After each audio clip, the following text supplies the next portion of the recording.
વડોદરા શહેરના પ્રતાપનગર રોડ પર આવેલ સિંઘવાઈ માતાના મંદિર ખાતે સિંઘવાઈ માતાના પ્રાગટ્ય દિનની ઉજવણી ભક્તિભાવપૂર્વક કરવામાં આવી।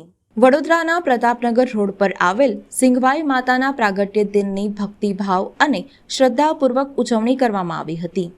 આ નિમિત્તે મંદિરના પ્રાંગણમાં હવન અને મહાપ્રસાદીનું આયોજન કરવામાં આવ્યું હતું। અત્રે ઉલ્લેખનીય છે કે શ્રી ઘનશ્યામ ભારતી ગોસ્વામીજીનો પરિવાર વર્ષોથી આ મંદિરની સેવા પૂજા કરે છે। કોરોના કાળ બાદ મંદિરનો જીર્ણોદ્ધાર કરવામાં આવ્યો હતો। આ મંદિર અંદાજિત 1000 વર્ષ કરતાં પણ વધુ જૂનું છે। વડોદરા શહેરમાં વસતા ઘણા લોકોના આ કુળદેવી પણ છે।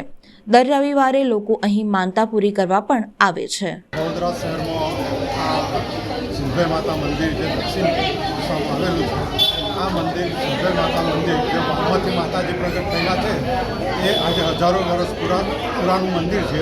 આજે માતાજીનો પ્રાગટ્ય દિવસ છે। આ મંદિર માતાજીની મૂર્તિ બનાવવામાં આવેલ નથી, માતાજી સ્વયંભૂત થયેલા છે અને આજે માતાજીનો પ્રાગટ્ય દિવસ છે એટલે આજનો દિવસ હવન કરીએ।